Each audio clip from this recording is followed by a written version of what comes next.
Welcome back. We continue with issues on security. Governor Aminu Masari of Katsina State is reminding the people of the state that security is everyone's business.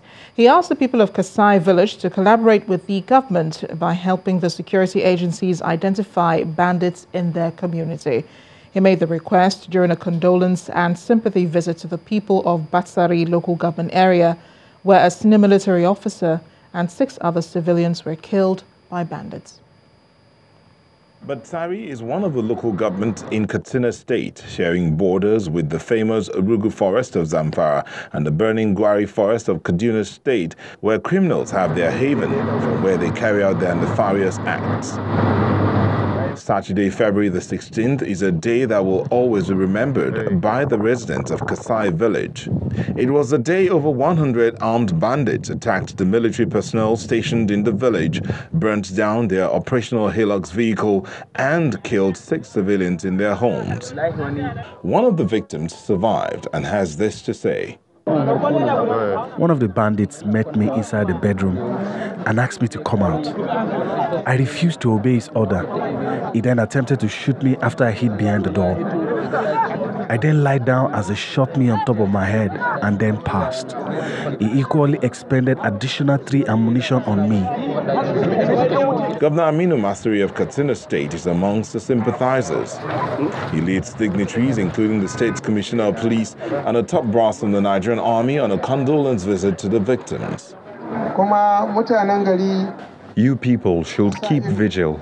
I can see that this town is so big and difficult to cover and monitor only by security personnel until all hands are on deck. This will enable us to know who invited the bandits and how were they able to come here. And after words of encouragement, I'm going to toss it over now to Ibrahim Adra in Abuja. Hi, Ibrahim. Hello, Amarachi. Let's take off from Cross River State, where the signing of a peace accord in Bendege community by the People's Democratic Party, PDP, and All Progressives Congress turned violent. Eyewitness accounts say the violence was caused by suspected thugs who attacked the community on February the 16th, 2019. Bendege community in Etung local government area of Cross River State has over the years been known as one of the flashpoints for electoral violence, and this year's election seems to be no exception. Members of the community were again thrown into mourning on the 16th of February when suspected hoodlums stormed the community and began shooting. The attack left a number of casualties in its trail. We delegated the APC leadership, the PDP leadership, and the community to go back home and tell them that we need an atmosphere of peace. May government put hand. May all the children, whether they warriors, whether they give their hand, or may they give their hand, or may they leave us alone. May they give their handwork so that may they leave when they get to rest. I don't already talk here and say, estate, come here, say, may they give them estate. Me and this are not going to estate. The leaders of the 2 major political parties, however, trade blames on the cause of the attack. I've not come to talk politics. I've come to strengthen the peace accord which had been signed. I want to remind you that there's government in place and that this is not a state of anarchy. We do abhor violence, and whatever happened in Etung is unfortunate. Is perpetrated by the People's Democratic Party and not the APC. As the new dates scheduled for the elections draw closer, the people are hopeful that incessant killings through electoral violence will not be part of this year's election. And still on politics, the Oyo South Senatorial District candidate of the All Progressive Congress, APC, Governor Abiola Ajimobi, has promised efficient and effective representation that will impact on the district and rub off on the entire southwest region. The governor made the promise when he led the party supporters on a road show through major markets in Ibadan, the state capital. The campaign trail of the governorship and senatorial candidates in Oyo State is still on the move. But this time, the strategy is to go from one major market in Ibadan to another, starting from the Bodija market, with the state governor Abiola Ajimobi leading the pack. Their message to the people is simple: the re-election of the APC at all levels in the state. The party's governorship candidate, Adebayo Adelabu, reassures the people that he is poised to improve on the giant strides recorded by Governor Ajimobi. The APC, the only party in Nigeria today, when they suffer confidently, is APC. Any other party, if they come, any other team now, this is a winning team.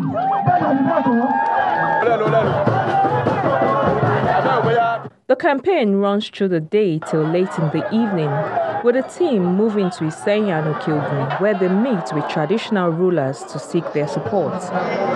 Nigeria, Oyo State, Ibarapa, Ibadan, Okiogun, wọ́n ní ìdí ìlọsíwájú. Káàbá máa fi ẹni tí ó lọ́pọlọ tó lóye sípò ẹ̀rí tá a kọ̀ máa yí olójú kan náà ni. Ẹni tó bá mọ̀nà ló yẹ ká máa fi sípò kó wà wájú. Governor Abiola Ajimobi believes his vast improvement in infrastructure development, education, health, agriculture and commerce so far would speak for the party at the polls. And just before we return to Amarachi in Lagos, a High Court of Federal Capital Territory in Abuja has refused to grant the application of former National Security Advisor, retired Colonel Sambo Dasuki, seeking the intervention of friends of the court in his trial. Colonel Dasuki, who is not satisfied with the manner his trial had gone in the last 3 years, especially the refusal of the federal government to obey orders of courts regarding his bail, had applied for a leave of the court to call amicus curiae to intervene. An amicus curiae is a person who may not have been hired by a party in the case, but is considered impartial to offer advice or information in the case. In a ruling today, presiding judge Justice Usaina Baba Yusuf declined Dasuki's request on the grounds that the application did not meet the conditions for the order of amicus curiae sought. Meanwhile, the court has fixed February the 27th for ruling. Colonel Dasuki and 4 others have been prosecuted by the Economic and Financial Crimes Commission, EFCC, over alleged criminal breach of trust and money laundering charges, amongst others.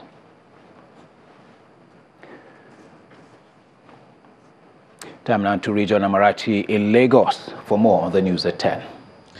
That's right, Ibrahim. Back here in Lagos, a document containing conditions of service has been signed by the Eco Electricity Distribution Company, the National Union of Electricity Employees, and the Senior Staff Association of Electricity and Allied Companies. The document spells out the obligations of both the EKEDC and the union members as a result of over 2 years' negotiation between the parties.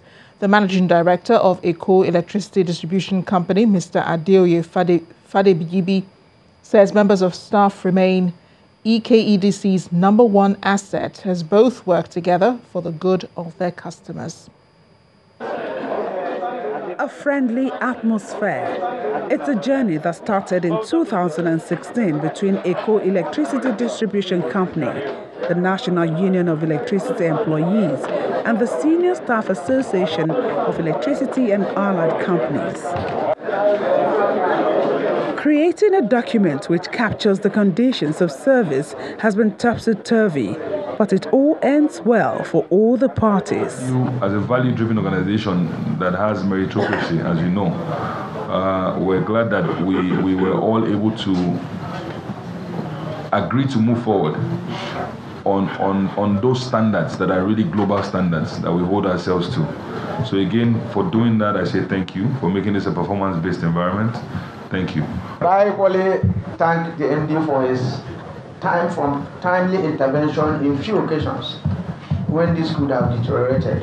And I have to say this, that Eco Disco is one of the discos that have fought tooth and nail to get this sign without shutting their gate. Wow. And congratulations to our PG, congratulations to the GS, and every member of the union is an achievement. And you know we are moving forward. In Soweto, Africa. With everyone expressing satisfaction, it's time to officially sign the documents.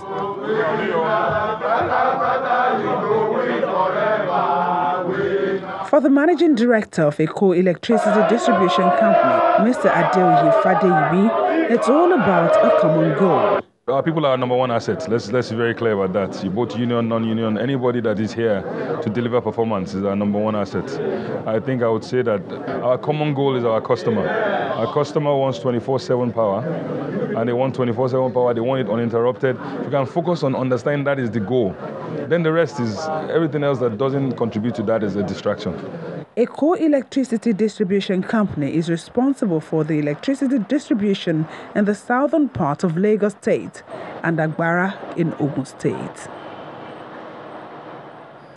Let's check in on the day's major business stories. Here's Anne Mawodo.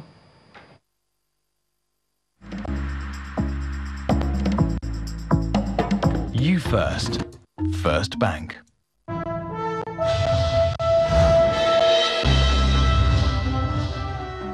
Thank you, Amarachi. We begin with the Securities and Exchange Commission clamping down on activities of promoters of unregistered investment schemes and illegal fund managers across the country. The latest of such is the shutdown of Growing Circle International in Lagos for allegedly carrying out investment operations that falls within fund management without registration with the apex regulator.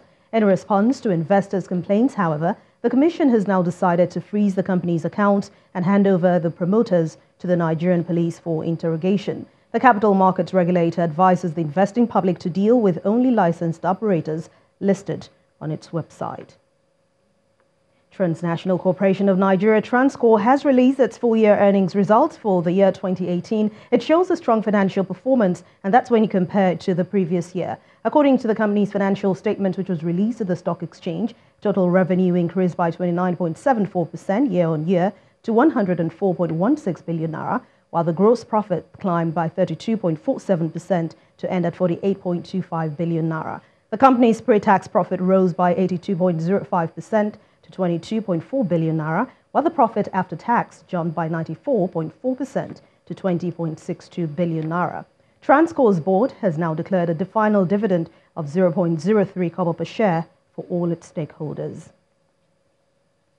Let's find out how the domestic stock market fared today. It has reversed yesterday's loss with a moderate rebound following investors' renewed interest in key banking stocks. Chimezie Obiwago has the details for us.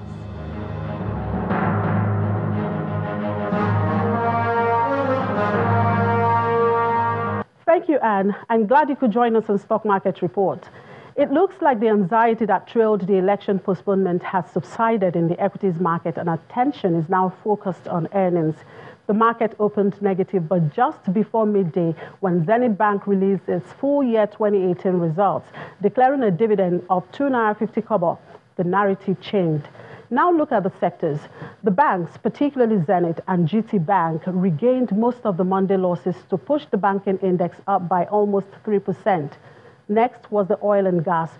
Investors found a safe haven in O&O, and that's why we have that 0.74% gain on the index. Interestingly, it was only the industrial sector that lagged, and that was because of the drop in Dangote Cement shares. Overall, the index closed in the green, up 0.67%, back into the 32,000 mark. There was a lot of bargain hunting.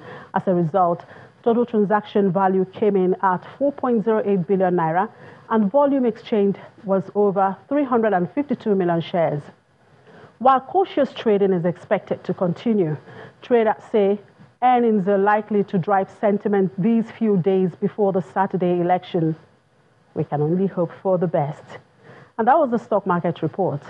I'm Chimezie Obiwago.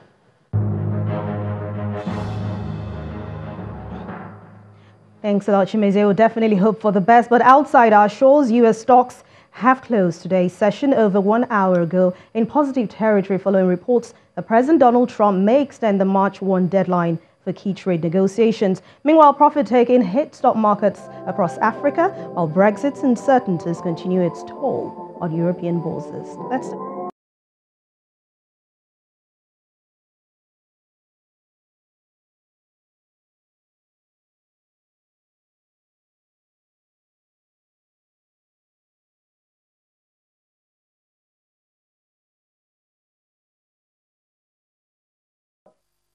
And with those numbers, we'll end business news for tonight. Thank you so much for watching. I'm Anne Nwawadu. It's back to you, Marachi.